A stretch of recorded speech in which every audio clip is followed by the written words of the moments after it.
hoping to prove that you can turn just about anything into talking about Jesus.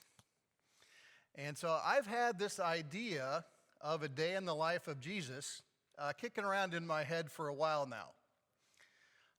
There are many remarkable days in the life of Jesus. A few of them are some of the most important days in the history of the universe. But there's kind of an interesting one that I noticed. And it's not maybe where or what or when you might think it is. And you guys all know how I like an underdog, and I like to bring something to light that's kind of underappreciated. So today, as a real treat, we'll be reading from the real Bible, not the one I tried to make up last time. But so let's all go to Mark chapter 4. This one you can follow along. For a day in the life of Jesus. And then a couple of notes before I begin. It's really you'll kind of see that, but it's really about a day and a half. But we're just going to focus on about a 24-hour period. And so it's going to go over the course of an evening and then part of the night, and then it'll go into the next day, is what the scholars think. These are events that we all know, and it's interesting to frame them as happening in one day. And what they teach us and what we can learn from them have lasted us many days since then. And then the other thing that I'll kind of throw out here is that I'm going to read these, but I'm going to throw in some notes. And these notes are just commentary. So just flip up a commentary on that section, and you'll find many interesting things you didn't know before. But I'll be throwing some things in that, trust me, I didn't think of any of these things. These are all from commentary, and some of them are good, and some of them are good, or some of them are not so good. But commentary, use that tool if it's out there to you. All right, so Mark chapter 4. The earlier part of the day that we're going to skip over is where Jesus is teaching by the lake or the Sea of Galilee. There were some famous parables in there: the parable of the sower, the lamp on a stand. Parable of the mustard seed. And then, as we read, there were so many people crowded around that he got into a boat and he preached from there. And just a note on that too, if y'all have been on the water, acoustics are great. So that was a great thing. If you're on one side of a big body of water, you can hear people talking way on the other side even. So acoustically, it was great. So picking up in Mark 4, verse 35. That day when evening came, he said to his disciples, "Let us go over to the other side." Leaving the crowd behind, they took him along just as he was in the boat. There were also other boats with him. Now, first note, the Sea of Galilee is 13 miles long and it's 8 miles wide at its widest points. But the place where they're crossing is about 5 miles. So just keep that in mind. 5 miles doesn't seem like a lot to us, but if you're on a boat with no motor and you gotta use the wind or some paddles, that's quite a ways. So, okay, so then 37. A furious squall came up and the waves broke over the boat so that it was nearly swamped. Jesus was in the stern, sleeping on a cushion, of course. The disciples woke him and said to him, "Teacher, don't you care if we drown?" Now, the Sea of Galilee is well known for sudden violent storms, and this was a big one. And we know that from the reaction of the disciples. Remember who most of them were. Most of them were fishermen, and they'd been on this lake a lot. And so for them to say, "We're gonna die," that was that just tells you these guys knew what they were talking about, and they were really afraid. So verse 39, he got up, rebuked the wind, and said to the waves, "Quiet, be still." Then, and I imagine him doing it in a much more pronounced voice than what I did there. But then the wind died down, and it was completely calm. He said to his disciples, "Why are you so afraid?" They were terrified and asked each other, "Who is this? Even the wind and waves obey him." And I think that's interesting because they were terrified before, and then the total calm of the sea should have been a good thing, right? But instead, they were just as afraid after he calmed the storm. But the disciples did ask a good question. Who can this be? Who is this?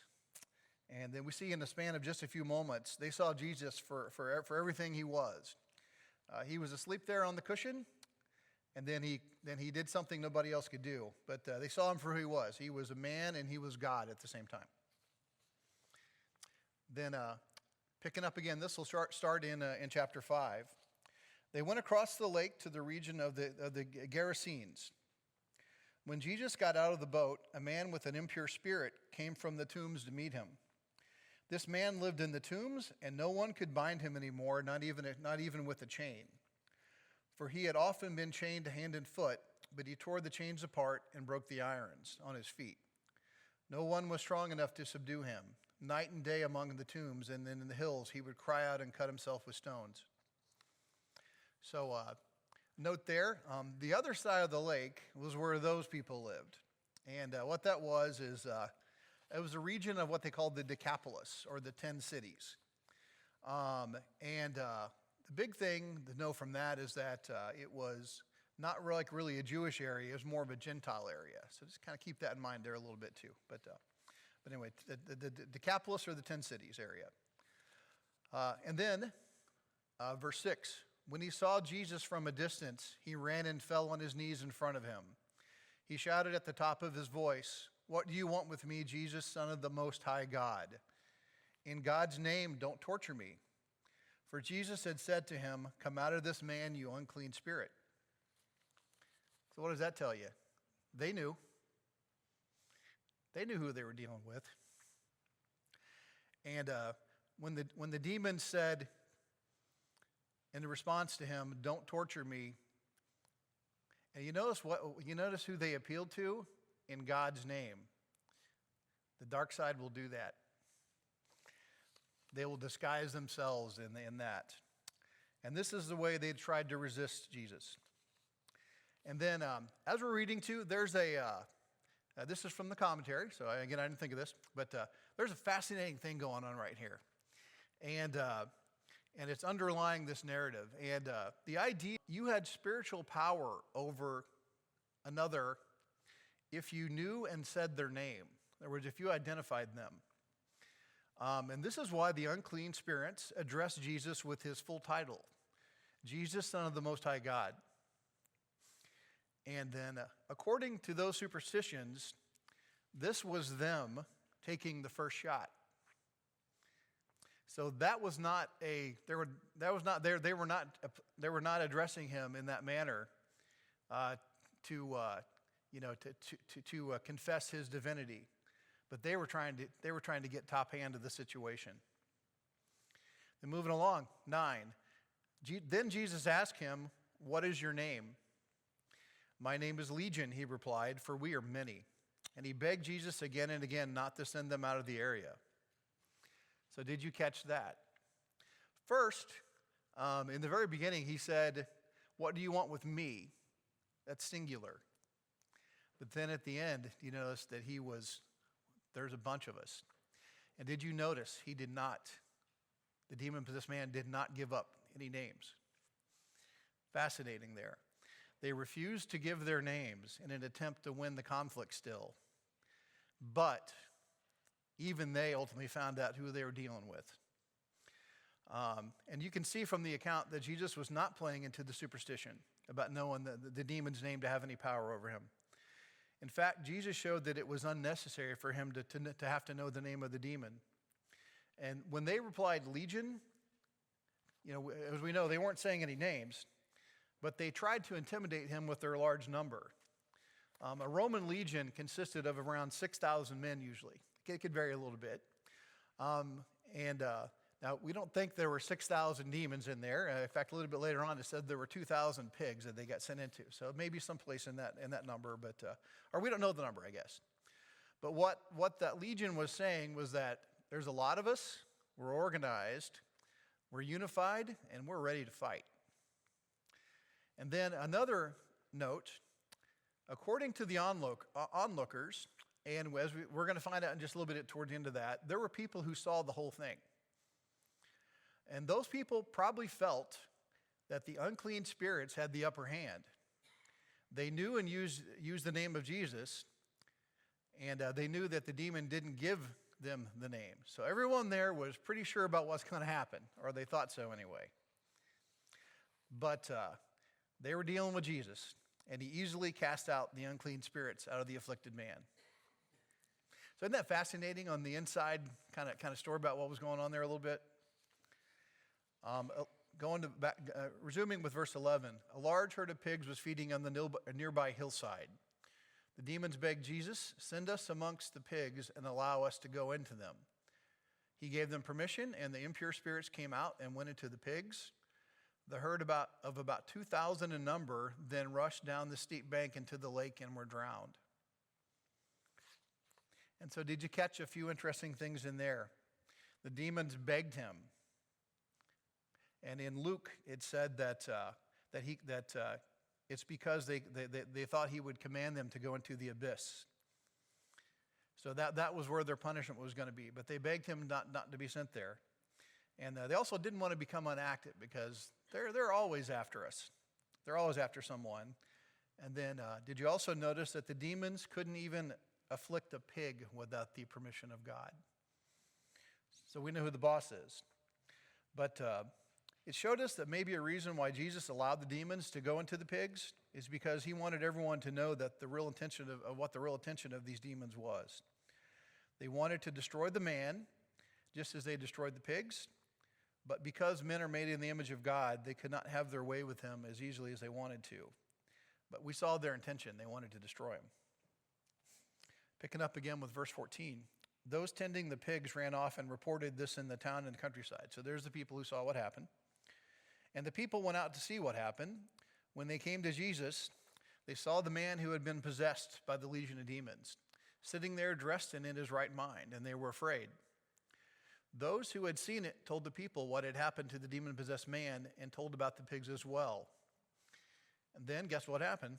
The people began to plead with Jesus to leave their region. So, of course. So they were afraid.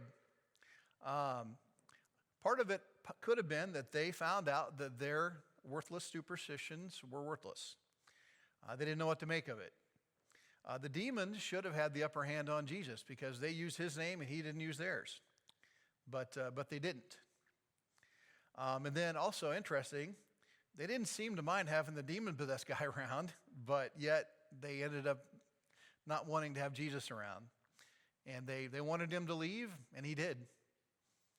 It's kind of maybe a lesson there. Invite him in and let him stay. And then verse 18. As Jesus was getting into the boat, the man who had been demon-possessed begged to go with him. Jesus did not let him, but said, Go home to your own people and tell them how much the Lord has done for you and how much he has had mercy on you. So the man went away and began to tell all in the Decapolis how much Jesus had done for him, and all the people were amazed. So he sends them into the Gentile community, and I don't know, was this man one of the first Christian evangelists? He might have been. Look where he was before. Anyway, so there we go. Now, picking up again with verse 21. When Jesus had crossed over by boat to the other side of the lake, a large crowd gathered around him and while he was by the lake. So did we catch what happened there? He was on the one side of the lake, and then he went over, and then he went right back over. So almost like there was some lessons going to be taught there. Bible scholars tell us that the evening was when all the start had passed. The storm was into the evening and into the night. The stuff with the demon-possessed man happened in the evening and the night. And then now it's the next morning. So kind of keeping with my narrative of the day here. And if you think about it, it kind of makes sense. 5 miles across, even though it was in the storm. All the stuff on the other side, and then 5 miles back. So that seems like that would have taken, 12 hours or so or more. So now we're on the next day, but still within my 24 hours. Then, verse 22, one of the synagogue leaders named Jairus came, and when he saw Jesus, he fell at his feet. He pleaded earnestly with him, "My little daughter is dying. Please come and put your hands on her so that she will be healed and live." So Jesus went with him. So now, ruler of the synagogue, So what he was someone who managed the spiritual and business affairs of the synagogue, but he was more of a layperson. So he was not a teacher of the law like some of the Pharisees, but he was just a person responsible for the supervision of the building and arranging of the service, but he was an important person nonetheless. And this man came to Jesus in desperation because his daughter was at the point of death. And then, interestingly, he specifically said, "Come and lay your hands on her so that she'll live." So that may have been another superstition of those days. But interesting to contrast that with the story of the centurion in Luke 7. If you remember that, he said, "You don't even have to come here. Just tell me it'll be done, and it'll be done." So it's interesting to contrast that, because the Roman guy was not even a Jew, and this guy was a Jew. So interesting. And then picking up again with the narrative, a large crowd followed and pressed around him. And a woman was there who had been subject to bleeding for 12 years. She had suffered a great deal under the care of many doctors and had spent all she had. That sounds familiar. And yet instead of getting better, she grew worse. So a little bit more about this woman. She was in a truly desperate condition. And again, it's hard for us to know that unless we get a little bit more information. Her condition made her ceremonially unclean and also socially unclean. And she's been living like this for 12 years. You see, according to the Jewish laws and customs, if the woman touched anyone, that made that person ceremonially unclean. And when that happened, you were not allowed to take part of any aspect of worship. So she was trying not to get anyone else dirty, supposedly, I guess. And then also, by the law of her people at that time, she was divorced from her husband and could not live in her home. She was ostracized. She couldn't talk to any of her friends, and she was excommunicated from the synagogue. So when we say this woman had this condition, it was a lot more than that. And she was desperate.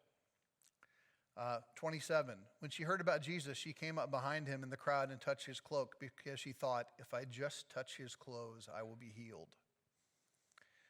But as we'll find out, it wasn't just that. I think she did that because of her condition was embarrassing and because she was unclean ceremonially. And she would be condemned for touching Jesus or even being in that crowd. So she kind of wanted to do it kind of sneakily and secretly. She would not openly ask Jesus to be healed. She thought, if only I can touch his clothes, I'll be made well. And then immediately her bleeding stopped, and she felt in her body that she was freed from her suffering. And then think about that too. According to the thinking of that day, when the so-called unclean woman touched Jesus, it would have made him unclean. But because of the nature of Jesus and the power of God, that wasn't how it worked. When she touched his garment, she was made clean. It didn't have any effect on Jesus. Again, breaking down superstitions and what we think. Verse 30, at once Jesus realized that power had gone out from him. He turned around in the crowd and asked, who touched my clothes? And then, you see the people crowding against you, his disciple answered, and yet you can ask, who touched me? I think that was their way of saying, what are you, an idiot? Everyone's around here. Then the woman, knowing what happened to her, came and fell at his feet, and trembling with fear, told him the whole truth. He said to her, daughter, your faith has healed you. Go in peace and be freed from your suffering. Now, thinking about those verses, it's going to be interesting to know what power went out of him, because it doesn't say. This is the only time in the Bible or in any healings that it mentions this idea. But then it said Jesus kept looking around to ask who had done it, but he knew who it was. Remember that. He knew who it was. So why did he call her out? I think it was maybe for 3 reasons. First, it's that she would know she was healed, because it said that she felt she was healed, but I think Jesus wanted her to know. I think more than that, though, he wanted everyone else to know that she was now healed. She had an ailment that no one could see, and it made her a public outcast. And you think, just think about, oh, I'm healed now. If she would have said that, it would have sounded suspicious. But I think he did it just to tell everyone else, hey, she's clean, she's healed. And then also, I think the most important reason was what he did it is because she would know why she was healed. Jesus said, daughter, your faith has made you well. It showed the woman and everyone else that it wasn't touching his cloak or anything else. It was her faith. It was her faith in Jesus that healed her. And then, did you notice something else? He called her daughter. He never called anyone else that. It showed that the woman, it's interesting because Jesus himself was only like in his early 30s. So this woman, she couldn't have been much different in age than him. But how was that? He addressed her as daughter. How touching is that?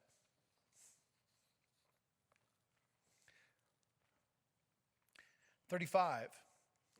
While Jesus was speaking, some people came from the house of Jairus, the synagogue leader. Your daughter is dead, they said. Why bother the teacher anymore? Can you imagine being him? Imagine how his heart sank at that moment. Has anyone ever had like a very anxious type situation? You build up your hopes. You got everything riding on that one shot. And when the bottom drops out, that low is low. It's really low. He must have been thinking in his mind, again, based on his total anxiety that was building up, I knew this was taking too long. And I'll bet he was thinking bitterly in his heart that Jesus shouldn't have wasted time on that silly woman. He messed around, and now you see what's happened. My daughter's dead. Imagine him at that point. Verse 36. Overhearing what they said, Jesus told him, don't be afraid, just believe. Don't be afraid, just believe. Remember that. 37. He did not let anyone follow him except for Peter, James, and John, the brother of James. When they came to the home of the synagogue leader, Jesus saw a commotion with people crying and wailing loudly.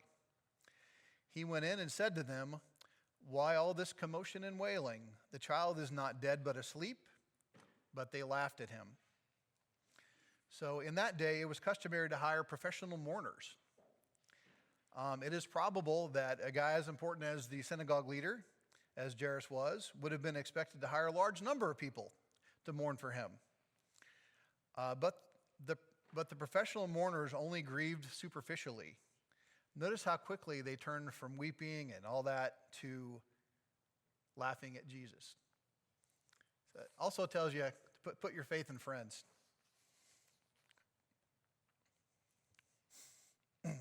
After he put them all out, he took the child's father and mother and disciples who were with him and went in there with the child.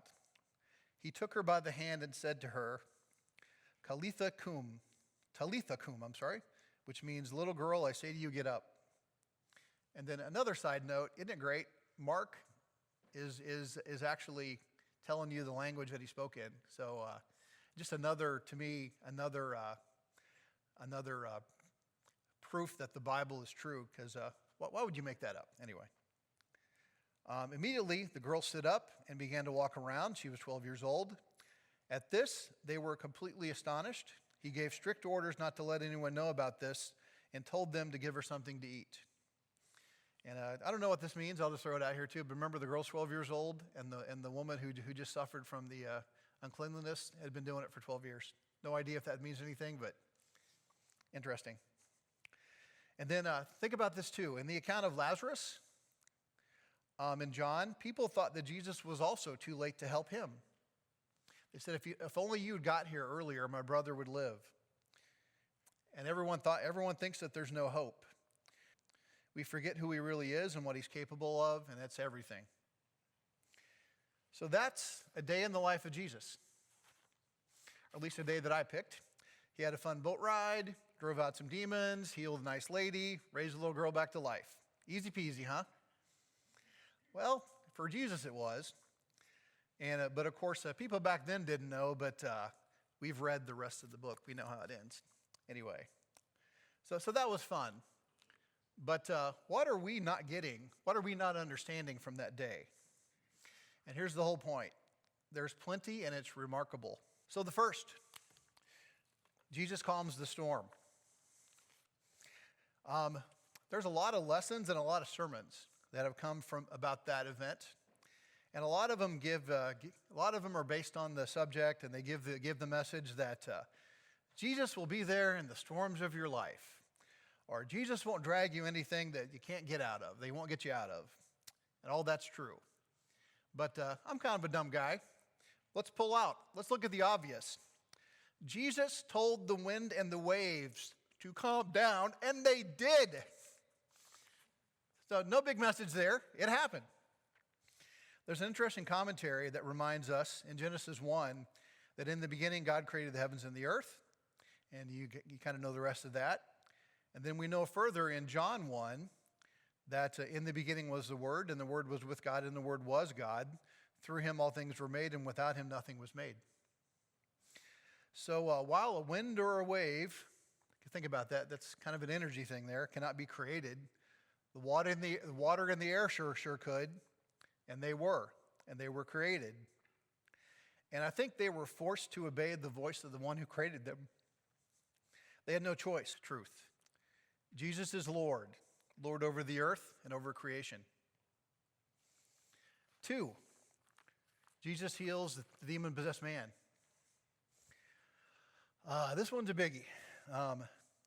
There's an astounding amount of evidence in the Bible that spiritual warfare is real. There's an invisible and unseen world that exists alongside our visible world, and a lot of things are occurring that we will never know about until maybe later they're revealed to us in heaven. Angels and demons are in conflict everywhere. Ephesians 6, famous one. For our struggle is not against flesh and blood, but against the rulers, against the authorities, against the powers of this dark world, and against the spiritual forces of the evil in the heavenly realms. In Daniel 10, and again, there's tons more than this, but Daniel 10, when he prayed to God for a vision, and an angel was sent to him, and this one's pretty cool. A hand touched me and set me trembling on my hands and knees. He said, Daniel, you who are highly esteemed, consider carefully the words I'm about to speak to you, and stand up, for now I have now been sent to you. And when he said this to me, I stood up trembling. Interesting, the word for angel is messenger, by the way. He's been sent to him. Then he continued, do not be afraid, Daniel. Since the first day you set your mind to gain understanding and to humble yourself before your God, your words were heard, and I have come in response to them. But the prince of the Persian kingdom resisted me 21 days.